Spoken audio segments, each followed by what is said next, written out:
자, 오늘 어린이 주일입니다. 오늘 어린이 주일에 자녀에게 무엇을 가르치고 계십니까? 라는 제목을 말씀드립니다. 지난주 한 주 쉬고 공휴일, 한 주 쉬고 공휴일, 한 주 쉬고 공휴일, 또 내일도 쉬고 나면 또 모레도 공휴일, 그렇습니다. 그죠? 그래서 아마 여행 떠나신 분들이 많으신 것 같습니다. 오늘 자리 보니까 듬성듬성 많이 비었습니다. 자, 그렇지만 오신 분들은 잘 오셨습니다. 자, 오늘도 주께서 우리 가정에 주시는 말씀으로 받고, 오늘 우리 학생들은 하나님께서 내게 주신 말씀으로 잘 받으시는 말씀, 그래서 생명의 양식이 되는 말씀이 되기를 축원합니다. 2009년 6월 24일에 어느 일간지 신문에 이런 제목이 기사가 실렸습니다. 매력 범벅인 우리 아들 왜 인기가 없을까? 어느 어머니의 이야기를 기자가 대신해서 신문에 썼습니다. 자, 이 어머니는 아들이 35세가 넘었는데 결혼을 못하고 있어서 아들을 내가 보니까 너무 매력이 많은데 왜 인기가 없을까? 그런 글을 썼습니다. 자, 어느 곳에 자녀들을 키운 대학까지 졸업시킨 어머니들이 모여서 수다를 떱니다. 자, 어떤 어머니가 말합니다. 아들 위해서 눈물 흘릴 필요가 없어요. 다 소용없어요. 아들 장가가면 처갓집 머슴일 뿐이에요. 돈 내놔라만 안 해도 효자예요. 이런 수다를 떠는 것입니다. 그런 가운데 산 어머니가 말을 합니다. 머슴으로 살아도 좋아요. 아들 덕에 국수 한 그릇 먹었으면 소원이 없겠어요. 한 어머니가 아들이 35세가 넘었는데 장가를 안 가니까 장가 가서 국수 한 그릇 먹었으면 머슴이 돼도 좋으니까 장가 좀 갔으면 좋겠다, 이런 이야기였습니다. 자, 그러면서 아들을 이렇게 키웠습니다 라고 이야기를 합니다. 솔직히 우리 아들 누구보다 잘 키웠어요. 아이를 합리적이고 독립심이 강한 아이로 키웠어요. 아기 때부터 혼자 자게 했고 놀이터에서 저녁 때까지 뛰놀게 했어요. 요리도 가르쳤어요. 바느질도 가르쳤어요. 명품 옷은 입히지 않았어요. 속이 명품이어야지 껍데기가 명품인들 못하겠습니까? 덕분에 우리 아들 100원짜리 동전도 허투루 쓰는 법이 없어요. 고맙게도 공부도 열심히 해서 번듯한 대학을 졸업하고 대기업 경영기획실에서 근무합니다. 키는 180cm, 송승헌 눈썹, 오지호 보조개까지 있어요. 우리 아들 너무너무 잘생겼어요. 매력 범벅입니다. 너무 잘생겨서 그런지 애인이 없어요. 35살 넘기니 요즘 말하는 초식남 아닌가 염려가 돼요. 여러분, 초식남 아십니까? 초식남은 초식동물처럼 이게 남자가 여성처럼 부드러운 그런 남성, 이 연애, 이성, 결혼에 별로 관심이 없으면서 상당히 여성스러운 남성을 일컬어서 초식남이라고 부릅니다. 그러니까 이 어머니가 아들을 보니까 초식남이 아닐까 걱정이 되었습니다. 자, 그런데 우리 아들이 결혼하지 못한 이유를 알았습니다. 그런데 얼마 전 충격적인 사실을 알아냈습니다. 목석인 줄 알았던 아들이 쫓아다니는 처녀가 생겼습니다. 애석하게도 사귄 지 45일 만에 그 처자에게 딱지를 맞았어요. 이유가 황당합니다. 식당에서 밥을 먹으면 계산은 동전 한 개까지 더치페이로 합니다. 네 거 네가 내고 내 거 내가 내고. 어느 날은 혼자 밥값을 내겠다고 하는데 손에 공짜 쿠폰이 들려 있었습니다. 통화료 아낀다고 문자를 얼마나 날렸던지 시도 때도 없이 문자를 날려서 처자가 일을 제대로 못할 지경이었다고 합니다. 만날 때도 서로 중간 지점에서 만났다고 합니다. 어느 날 처자에게 그만 만나자는 연락을 받고 딱지를 맞았습니다. 이 일을 당하고 나서 깨달은 게 있습니다. 아들을 키울 때 깜빡 잊고 가르치지 않은 것이 있었음을 깨달았습니다. 상대방을 위해 기쁘게 손해볼 줄 아는 능력을 가르치지 않았습니다. 사랑이라는 것은 상대방을 위해서 기쁘게 손해볼 줄 아는 것인데 그것을 가르치지 않았다는 것을 이제 알았습니다. 그것은 어릴 때부터 몸에 배도록 가르치고 또 가르쳤어야 되는 것인데 그 중요한 것을 가르치지 않았습니다. 자, 여기 우리 자녀를 키우시는 부모님들, 이제 뭐 장성한 자녀도 계시고 어린 자녀도 있을 것인데, 자녀를 이제 장성한 우리 자녀가 있다면 어릴 때부터 꼭 가르쳤어야 되는데 이걸 못 가르쳐서 지금 내 아이가 이렇게 되었다. 혹시 그런 것 있으십니까? 자녀를 볼 때 혹시 좀 부족한 면들, 아니면 어려운 뭐 삶이라든가 불행한 모습이 있다면 어릴 때부터 내가 그것을 가르쳤어야 되는데 이것을 못 가르쳐서 우리 아이가 이렇게 되었다 하는 그 무엇이 혹시 없습니까? 다 있으실 것입니다. 우리 중에 누구도 완벽한 부모는 아무도 없기 때문입니다. 우리는 모든 것을 완벽하게 가르칠 수 있는 능력이 없습니다. 우리는 누구도 그렇게 하지 못합니다. 즉 우리는 다 부족하다는 거죠. 그래서 자녀를 키우고 나서 나중에 항상 후회가 된다는 거죠. 그것을 가르쳤어야 되는데 그것을 내가 가르치지 못했구나, 이 어머니처럼. 여러분, 그것이 무엇입니까? 자, 그런데 우리가 자녀를 키우면서 모든 것을 다 가르칠 수는 없습니다. 그럴 능력도 없고 그럴 실력도 없습니다. 그렇다면 중요한 것은 가르쳐야 됩니다. 자, 그 중요한 것이 뭘까요? 자, 오늘 말씀에 이런 말씀이 있죠. 마땅히 행할 길을 아이에게 가르치라. 그리하면 늙어도 그것을 떠나지 아니하리라. 늙을 때까지, 나이가 들어도 그 바른 길을 가도록 하기 위해서는 어릴 때부터 아이에게 가르쳐야 된다는 것입니다. 마땅히 행할 길을 가르쳐라. 마땅히 걸어가야 될 길을 걸어가도록 가르치는 것이 부모의 역할이라는 거죠. 근데 아무리 많은 것을 가르쳤는데 정말 중요한 것을 놓쳐버리면 마땅히 갈 길을 가지 못하고 탈선하는 일이 일어납니다. 자, 우리가 무엇을 가르쳐야 될까요? 여러분에게 세 가지를 말하라고 하면 뭘 말씀하시겠습니까? 정말 세 가지, 꼭 자녀에게 필요한 세 가지만 꼽아보십시오 하면 뭘 꼽으시겠습니까? 자, 우리는 성경에서 찾아봐야 되겠죠. 자, 제가 고민하면서 세 가지를 뽑아보았습니다. 여러분, 이 세 가지를 한번 지금 자녀를 교육하는 입장으로서 내가 이 세 가지를 가르쳐 있는가 한번 돌아보시고, 혹시 아니라면 오늘부터라도 이 세 가지는 반드시 가르쳐야 하는 것입니다.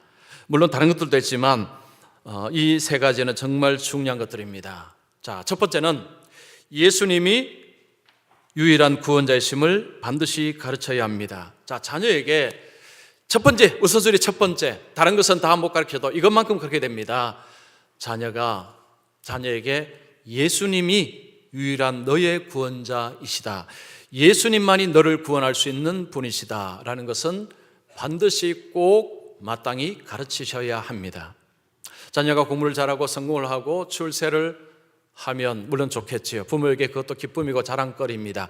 그러나 예수를 안 믿는다면, 그 모든 것을 가졌는데 예수를 안 믿는다면, 부모님이 예수 믿어야 천국 간다는 거, 예수 믿어야 구원받는다는 것을 아는 부모라면 그 자녀를 볼 때 어떻습니까? 눈물 짓고 기도하는 제목이 무엇입니까? 예수 믿게 하옵소서. 우리 아들, 우리 딸 예수 믿게 하옵소서. 우리 교회 권사님들, 우리 교회 연세 드신 분들의 기도 제목 중에 이런 기도가 참 많습니다. 그래서 자녀에게 정말로 우선적으로 가게 될 것은 교회 가라, 이것도 중요하지만 예수님이 유일한 너의 구원자이시다라는 것입니다. 자, 이것을 언제부터 가르쳐야 되느냐? 어릴 때부터 가르쳐야 됩니다. 미국의 이 차프먼이라는 박사님, 이 아동교육의 전문가인데 이분이 성인 2,000명, 기독교인 2,000명 대상으로 물어왔습니다. 당신은 언제부터 예수를 믿었습니까? 그 중에 400명이 10살 이전이었다고 대답을 했습니다. 10살부터 14살까지가 600명이었습니다. 그런데 가장 많은 이 연령이 16세에서 20세였습니다. 우리나라 따지면 3 아니면 이제 대학교 1학년, 1, 2학년까지죠. 이때가 예수를 영접하는데 가장 귀한 절호의 기회라는 것입니다. 20세 이전에는 어쨌든 예수 그리스도가 유일한 구원자라는 것을 반드시 가르쳐 줘야 된다는 것입니다. 이후에는 이 예수 믿는 사람의 숫자가 확 떨어진다는 것입니다. 어릴 때 부모에게 어릴 때 예수가 유일한 구원자이심을, 이것을 알고 믿는 것이 평생 죽을 때까지 이것을 믿는 삶을 살아갈 가능성이 높다는 것입니다. 자, 그러면 예수님이 유일한 구원자시라는 것을 가르쳐야 되는데 이것을 어떻게 가르쳐야 될까요? 자, 이걸 가르치기 위해서 먼저 말씀을 하셔야 될 것이 너는 죄인이다라는 가르침입니다. 자녀에게 너는 죄인이다라는 것을 단도직입적으로 이야기를 해 주셔야 됩니다. 지금 우리나라 사회는요, 스스로를 죄인이라고 생각하지 않는 사회입니다. 자기가 잘못을 내도 이런저런 합리화를 해서 빠져나오는 사회죠. 자기를 죄인이라고 생각하지 않습니다. 그런데 부모가 너는 죄인이다, 너는 하나님 앞에 죄인이다 라는 것을 분명히 반드시 마땅히 이야기를 해 주셔야 합니다. 그래서 아이들 마음속에 내가 죄인이다라는 것을 알고 살아가야 됩니다. 여러분, 종교마다 죄를 이야기하죠. 그러나 기독교에서 말하는 죄는 다른 종교가 말하는 죄와 다릅니다. 다른 종교는 윤리적으로 이야기합니다. 그러나 기독교는 윤리 이전에 하나님 앞에서의 죄를 이야기합니다. 하나님을 인정하지 않고 하나님을 거절하고 하나님 말씀을 따르지 않는 이 모든 것이 죄입니다. 근본적인 죄는 하나님을 부인하는 것입니다. 하나님이 없다는 것입니다. 이것이 큰 죄입니다. 로마서 3장 10절 12절 보십시오. 의인은 없나니 하나도 없으며 깨닫는 자도 없고 하나님을 찾는 자도 없고 다 치우쳐 함께 무익하게 되고 선을 행하는 자는 없나니 하나도 없도다. 성경은 세상의 모든 사람이 죄인이다라고 선언을 합니다. 자, 그러면서 죄인의 특징이 무엇입니까? 하나님을 찾지 않습니다. 하나님을 찾지 않습니다. 하나님의 뜻을 따르지 않습니다. 자신의 생각을 따라서 살아가고 있습니다. 선악의 판단 기준이 자신이죠. 내가 좋으면 선이고 내게 싫으면 악입니다. 하나님을 거절해버리죠. 하나님이 없다고 이야기합니다. 오늘날 세상은 하나님을 부인하면서 내가 원하는 대로 내가 꿈꾸는 것을 이루는 것을 행복이고 그것을 성취고 성공이라고 이야기합니다. 그러나 우리 자녀들에게는 그것이 아니다. 너는 죄인이다. 너는 태어날 때부터 너는 죄인으로서, 죄인이라는 것은 스스로 하나님을 찾지도 않습니다. 스스로 하나님을 경배하지도 않습니다. 죄인은 하나님으로부터 자꾸 도망갑니다. 자꾸 떨어져 나가려고 합니다. 자기를 하나님으로 세우는 것이 죄인의 특성입니다. 너는 바로 그런 자다라는 것을 알려주는 것이 중요합니다. 자, 그러면서 부모는 내 자녀가 죄인이기 때문에 그냥 저절로 나중에 예수 믿을 것이다 라는 생각을 해서는 안 됩니다. 저절로 자연히 예수 믿는 것은 불가능합니다. 죄인이 자라면서 그 죄가 점점 확장이 되어서 죄가 그 삶을 사로잡으면 예수를 믿기가 더 어려워집니다. 어릴 때 너는 죄인이다, 너는 하나님 앞에 죄인이다 라는 의식을 가지고 자녀들에게 예수님을 이야기해 주는 것이 절대적으로 중요합니다. 어제 아침에 제가 아침에 와서 설교 준비하는데 아내가 카톡을 하나 보내주었습니다. 어떤 기사를 하나 보내주었어요. 여러분, 목회자의 아내는 이런 거 잘 보내주고 목사가 설교하는데 도움을 줍니다. 이게 엄청난 일입니다. 그 기사는 이렇습니다. 카이스트 학생이 스님이 된 이유. 우리 집사님 중에서 카이스트 나오신 분들 우리 계십니다. 자, 카이스트는요, 공부를 잘해야 들어갑니다. 자녀가 카이스트 들어가면 부모님에게는 엄청난 자랑거리입니다. 한 학생이 카이스트에 입학을 했습니다. 이 학생은 물리학에 관해서 관심을 가지고 우주의 이치를 공부하고자 하는 꿈을 꾸었습니다. 그런데 카이스트에 딱 들어가니까 대학 생활이 기대하는 생활이 아니었습니다. 학점을 따기 위해서 친구들과 경쟁을 해야 되는, 무한 경쟁을 해야 되는 것이 너무 싫었습니다. 그것이 너무 괴로웠습니다. 그런데 어느 날 선배가 불교 명상을 알려줍니다. 너희가 한번 해봐라. 명상을 하니까 너무너무 마음이 평안해집니다. 너무 좋습니다. 1학년 지나고 나서 이 학생이 출가를 하기로 결심을 합니다. 부모님에게 이야기합니다. 부모님은 절대 안 되라고 이야기합니다. 그 부모님이 예수 믿는 부모님이었습니다. 기가 막히죠. 그냥 나 불교로 가겠습니다가 아니고 나 스님 되겠습니다. 부모가 허락을 해줄 리가 없습니다. 부모의 뜻을 거스르고 절에 들어갔습니다. 절에서 이제 수행을 하고 하는 가운데서 공부는 끝내야 되겠다. 그리고 자기 같은 사람들에게 이 좋은 것을 좀 소개해야 되겠다 하고 다시 카이스트로 2011년에 돌아왔습니다. 그리고 2015년에 졸업을 했습니다. 그리고 대학원에 진학을 했습니다. 무슨 공부하느냐? 인도 철학을 공부하고 있습니다. 인도 철학은 불교 철학입니다. 이 사람이 말합니다. 이 동양 철학을 공부를 해서 정말로 자라나는 아이들에게 행복한 삶을 살아갈 수 있도록 돕고 싶다라고 했습니다. 저는 그 기사를 읽으면서 그 부모님을 생각했습니다. 그 부모님이 아들이 카이스트 들어갔을 때 그 교회 성도들이 얼마나 축하해 주었을까요? 교회에서 그 아들로 인해서 얼마나 뿌듯했겠습니까? 그 아이는 그 교회를 안 다녔을까요? 당연히 다녔겠죠.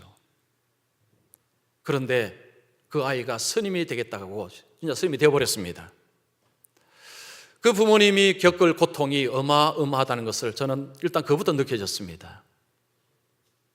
자, 그 부모님이 그 아들을 가르칠 때, 어릴 때 예수님을 가르쳤는지 안 가르쳤는지는 잘 모릅니다. 그것은 알 수가 없습니다. 그런데 우리나라의 보편적인 상황에서 교회 다니시는 분들 자녀가 공부를 잘하면 일단 공부 잘하도록 밀어주십니다. 주일날도 빨리 학원 가고 독서실 가고 교회는 빨리 갔다 오거나 아니면 건너뛰어도 괜찮습니다. 일단 공부 잘하기를 원합니다.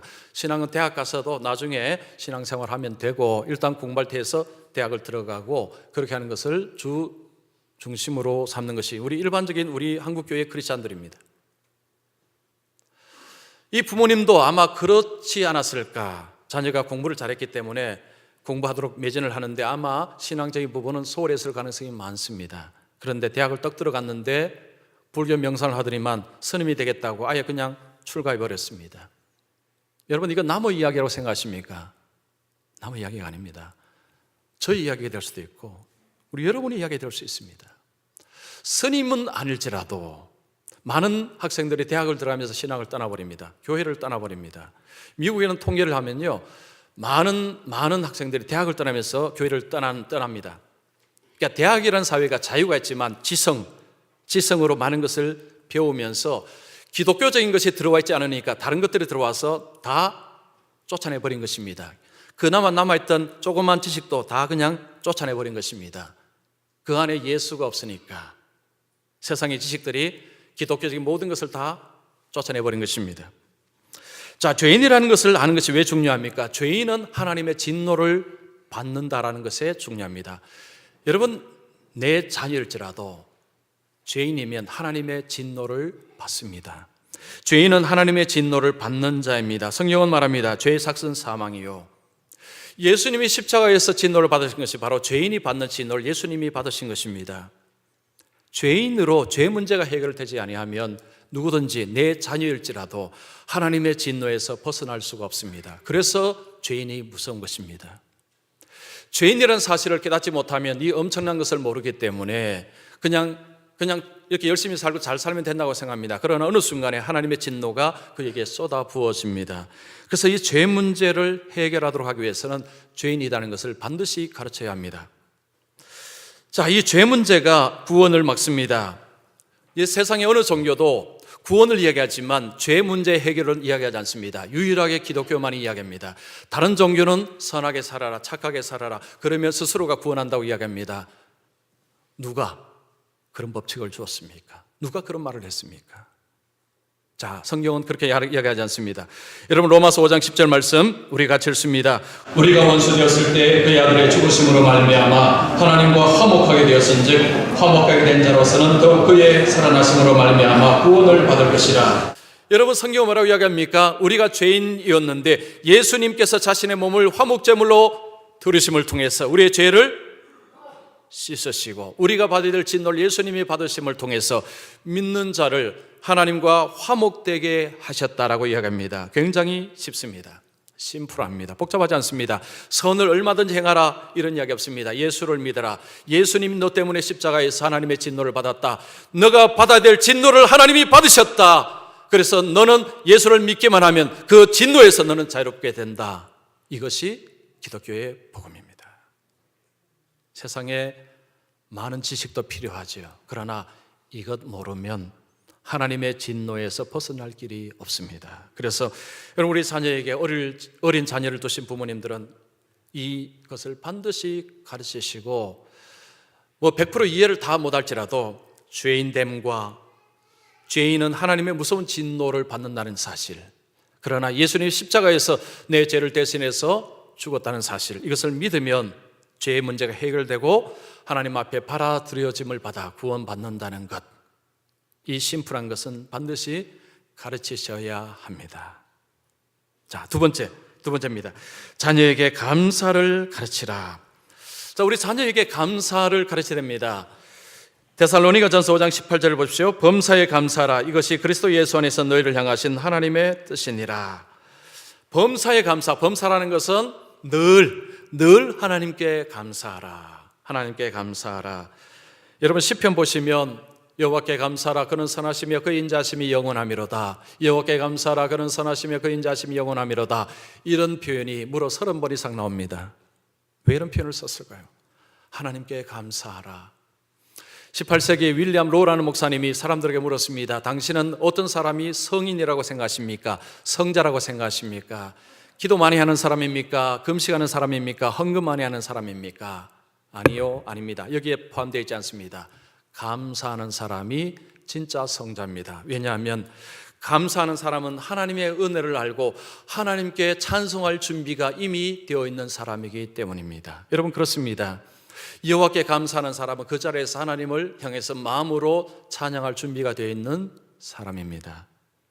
우리 자녀들에게 감사를 가르치지 아니하면 어떤 일이 벌어질까요? 감사가 없으면요, 모든 것이 당연해집니다.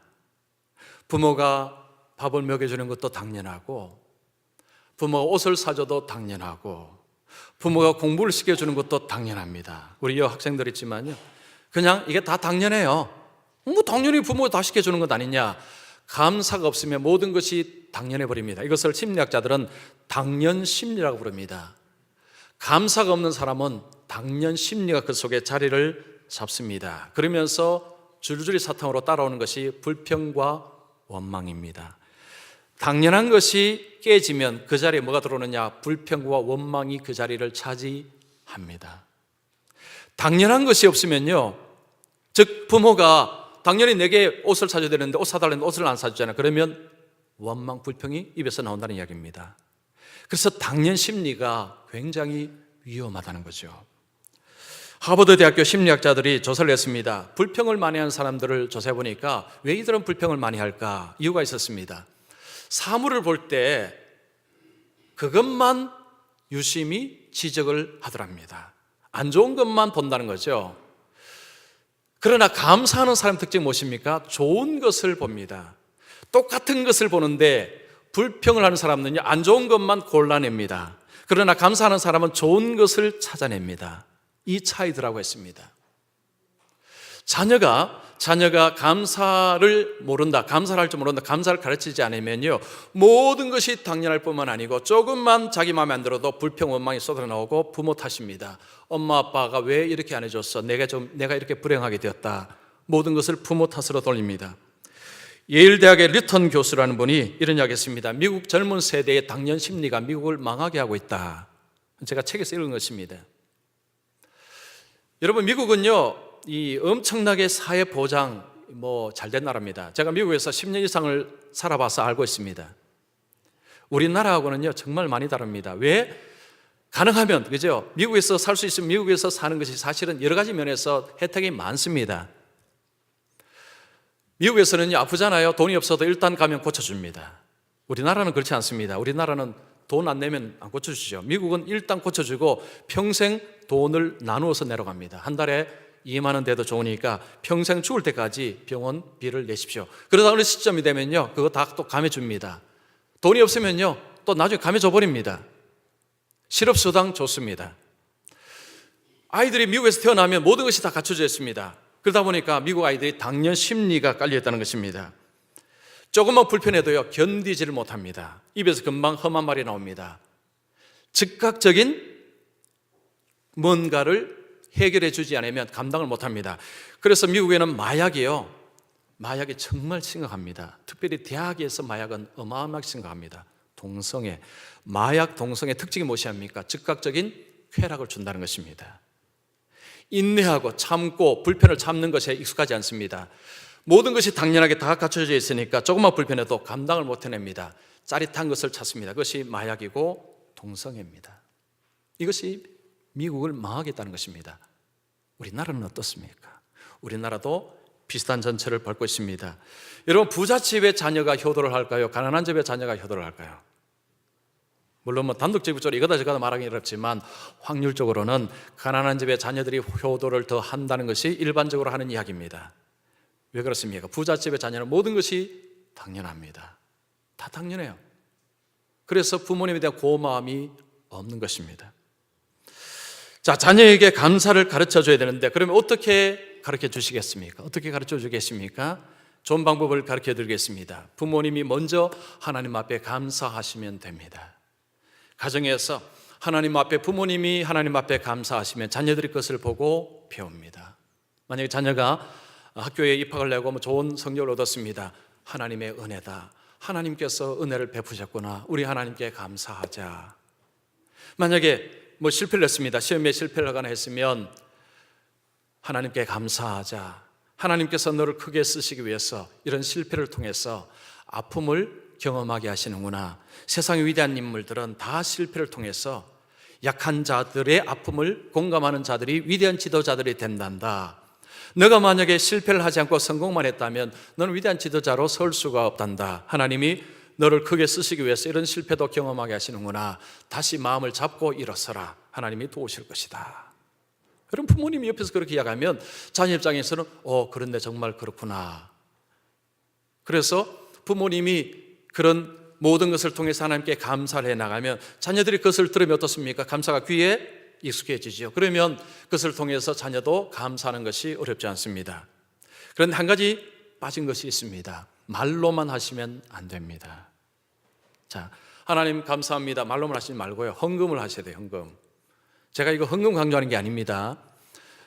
자, 자녀와 함께 우리 감사 예물 하나님께 드리자. 그러면 정성스럽게 감사 헌금 봉투에다가 감사 예물을 담아서 하나님 앞에 올려드립니다. 자녀가 그것을 봅니다. 아, 감사는 말로만 하는 것이 아니고 물질이 가는구나. 나중에 부모님의 은혜를 생각하면 엄마 아빠 고마워요 땡 이러면 안 되죠. 자녀들이 자기 주머니에 돈이 있으면서 그냥 엄마 아빠 고마워요 말만 하면 안 되죠. 그 부모님이 하나님 앞에 감사하고 예물을 드린 것을 봅니다. 아, 그걸 배우면 자녀 어떻습니까? 하나님께도 그렇게 하지만 부모님을 대할 때도 그냥 몇 마디 말로 퉁치지 않습니다. 그러면 자신이 가진 걸로 엄마 아빠를 위해서 내가 뭘 사드릴까, 뭘 해드릴까 고민하겠죠. 그래서 감사가 너무 중요하다는 것입니다. 감사가 빠져버리면 불평, 원망이 들어오면 전부 탓입니다. 고마운 것을 모릅니다. 감사가 있어야 모든 상황에 감사를 할 수 있고 하나님께 감사할 뿐만 아니고 부모님께도 감사할 수 있습니다. 그래서 우리 자녀들에게 다른 세상의 지식도 필요하지만 감사를 가르쳐야 합니다. 그 다음에 세 번째는 자녀에게 기도를 가르쳐야 됩니다. 데살로니가전서 5장 17절을 보십시오. 쉬지 말고 기도하라. 이것은 그리스도 안에 너희 하나님을 향한 너의 뜻이니라 말씀합니다. 여러분, 기도하면 내가 소원을 아뢰는 것 대부분 이렇게 생각하죠. 다른 종교에도 기도가 있습니다. 불교에도 기도가 있고요. 다른 종교에도 다 기도가 있습니다. 대부분 기도는 소원을 아뢰는 식으로 생각합니다. 그러나 기독교의 기도는 그렇지 않습니다.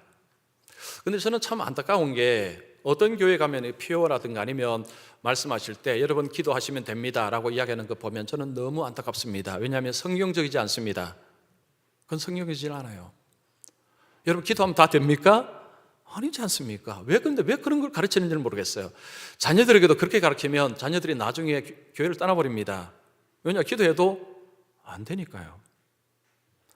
기도는요, 내 소원을 아뢰는 것이 아니라 기도는 하나님과의 교제하는 방편이고 하나님을 경험하는 놀라운 방편입니다.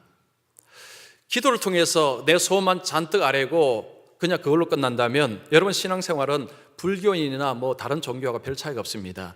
참된 기독교인은 기도를 통해서 주님과 교제를 하셔야 됩니다. 기도는 하나님을 만나는 장이고 하나님과 교제하는 방편입니다. 우리가 기도를 한다는 것은요, 마치 우리가 어떤 사람과 사귀고 부모님과 대화하는 것하고 비슷합니다. 예수님께서 이런 말씀하십니다. 여러분 요한복음 15장 7절 보십시오. 너희가 내 안에 거하고 내 말이 너희 안에 거하면 무엇이든지 원하는 대로 구하라. 그리하면 이루리라. 예수님이 원하는 대로 구하라. 네 소원대로 구하라. 그러면 될 것이다. 이런 말씀하시는 거죠. 앞에 보십시오. 내가 네 안에 네가 내 안에 거하면 라는 단서가 있습니다. 즉 너와 나와 교제하자는 거죠. 사람 사이에 교제를 하면 상대방이 뭘 싫어하는지 뭘 좋아하는지 알죠. 꼭 무슨 남녀관계뿐만 아니고 동성간일지라도 친밀한 그런 우정을 가지고 있으면 이 친구가 뭘 싫어하는지 알고 있습니다. 그러면 싫어하는 행동을 안 합니다. 굳이 그럴 필요가 없지요. 관계를 끊는 행동을 할 필요가 없습니다. 그러면 서로를 알고 서로에게 좋은 것을 이야기하고 하죠. 물론 때로는 좋은 충고도 필요하지만 어쨌든 친밀한 관계는 서로를 잘 압니다. 예수님도 바로 그 말씀하는 것입니다. 너희가 내 안에 내가 너희 안에 거하면 우리는 서로 잘 안다. 어떻게 하면 이거 알 수 있느냐? 우리가 하나님의 말씀을 배우고 그리고 우리가 기도할 때, 여러분 기도할 때 하나님과 교제를 통해서요 하나님을 만나는 장이 기도입니다. 기도는 내 소원을 그냥 딱 아뢰고 이거 아닙니다. 기도는 하나님께 내 소원을 아뢰기 전에 하나님 앞에 미주알 고주알 주님과 교제하는 방편이 기도입니다. 야고보서 4장 3절 보십시오. 너희가 얻지 못하는 것은 정욕으로 쓰르고 잘못 구하기 때문이라. 무엇이든지 구한다고 하나님 응답해 주지 않는다고 말씀합니다. 잘못된 기도는 하나님이 응답하지 않습니다. 그래서 예수님이 나와 너와 교제하자. 우리의 자녀가 주님과 교제하는 자녀로 만들기 위해서 중요한 것은 기도를 가르쳐야 되는 것입니다. 기도. 제가 최근에 책을 하나 읽었습니다. 아침 5시의 기적. 이거 기독교 책이 아닙니다. 그냥 이거 보면요 새벽 5시 보통 교회 새벽 기도 시간 아닙니까? 책 보면 이거 새벽 기도 이야기하는가 싶은데 이거 새벽 기도 책이 아니고 미국에 예수 안 믿는 사람이 쓴 책입니다. 이 책에 이런 이야기 있습니다. 일단 일어나라. 인생을 바꾸는 아침 기상의 힘. 인생을 변화시킬 기회는 매일 아침마다 찾아온다. 혹시 오늘도 정신없는 아침을 보내지 않았습니까? 당신이 무심코 흘러버린 아침 시간은 인생을 바꿀 수 있는 절호의 기회를 품고 있습니다. 이 책은요, 그러니까 이 미국에서 성공한 사람들의 삶을 추적을 했는데 그 사람들의 삶을 보니까 새벽에 일찍 일어나더라. 어떤 사람은 4시 반, 어떤 사람은 5시. 그들이 새벽에 일어나서 뭘 하는 거 보니 새벽에 일어나서 하루의 삶을 지난 하루는 정리를 하고 그리고 오늘 내가 뭘 해야 될 것인가를 목표를 세우고 하루의 삶을 생각을 한답니다. 오늘 내가 아침에 나가면 오늘 무엇을 어떻게 해서 뭘 할 것이다. 하루의 삶을 계획을 하고 목표를 정하는 것을 아침에 한답니다. 그래서 책은 이야기하는 것이 아침 새벽 시간에 맑은 마음으로 목표를 정하고 하루를 살아가는 삶하고 그냥 아침에 정신없이 하루를 살아가는 삶은 엄청나게 달라진다. 당신 성공하려거든 아침 새벽 5시에 일어나라. 이것이 이 책의 이야기입니다. 여러분 도전되지 않습니까? 자, 저는 제가 읽으면서요 예수 안 믿는 분들이 성공하기 위해서 새벽 5시에 일어나는 것을 막 강조를 하고 있습니다. 하물며 저와 여러분은 예수 믿는 사람이고 여러분 새벽에 나오시면 새벽 5시에 나오시면 새벽 기도를 통해서 우리는 하나님을 만납니다.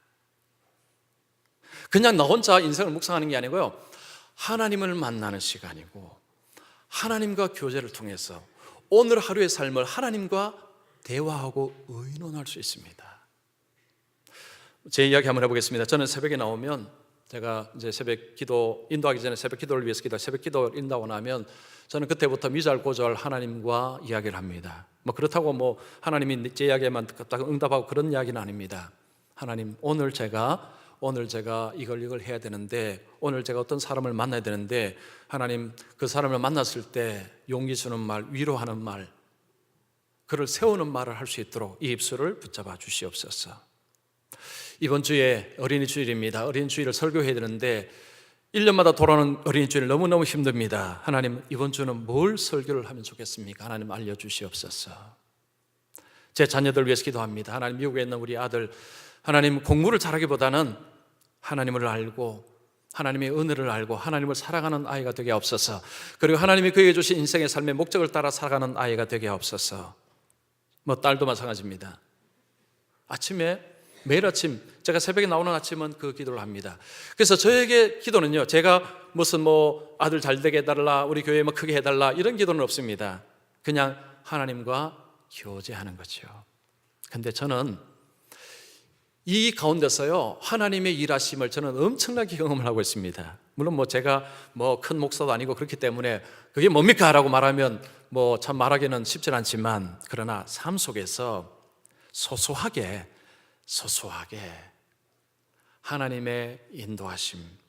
그래서 오늘 누구를 만났을 때, 만나고 나서 그래도 다행이다, 참 오늘 내가 말실수를 하지 않았구나, 이런 것들. 아니면 이제 주일 설교를 듣고 있을 때 하나님이 좋은 지혜를 주셔서 그래 이번 좀 이렇게 해봐라 라고 했을 때 그것을 하고 나서 그 기쁨, 이런 것들이요 소소하게 굉장히 중요합니다.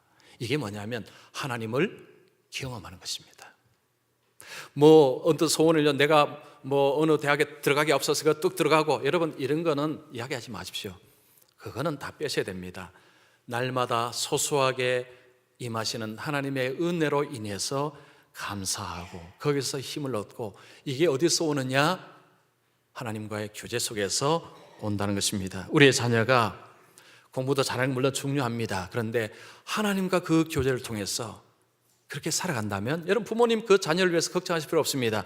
하나님께서 그 삶을 인도해 주시는 대로 가면은 멋진 인생 살아갈 것입니다. 문제는 부모가 방해꾼입니다.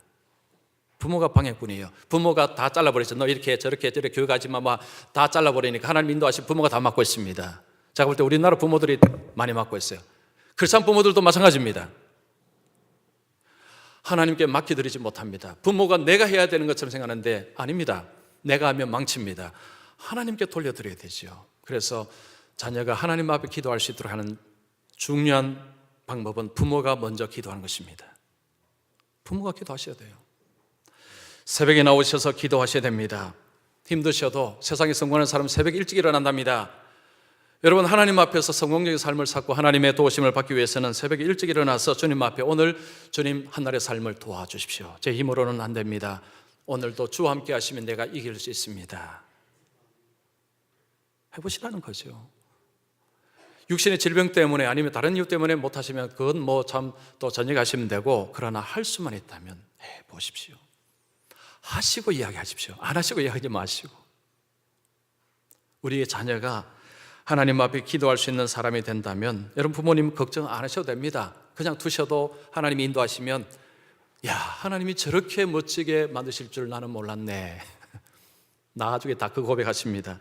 이엠 바운즈가 이런 이야기했습니다. 마귀는 무엇보다도 그리스도인이 기도하는 것을 방해하려고 한다. 마귀는 기도가 빠진 성경 공부, 기도가 없는 봉사, 기도가 없는 종교는 겁내지 않는다. 마귀는 우리의 수고를 비웃고 지혜를 조롱하지만 우리의 기도할 때는 떨게 된다.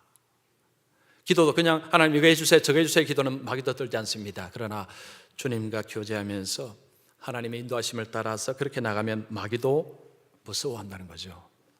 사람이 무서운 게 아니고 그 배후에 있는 주님 때문에 마귀가 두려워한다는 것입니다. 자, 오늘 제가 3가지 말씀드렸습니다. 이 3가지, 다른 것도 많습니다. 이것만은 아닙니다. 그러나 이 3가지는 꼭 반드시 마땅히, 첫 번째 뭐 있습니까? 예수님이 유일한 구원자이심을 꼭 가르쳐 주셔야 합니다. 이건 놓쳐버리면 다 잃어버립니다. 세상 성공은 아무것도 아닙니다.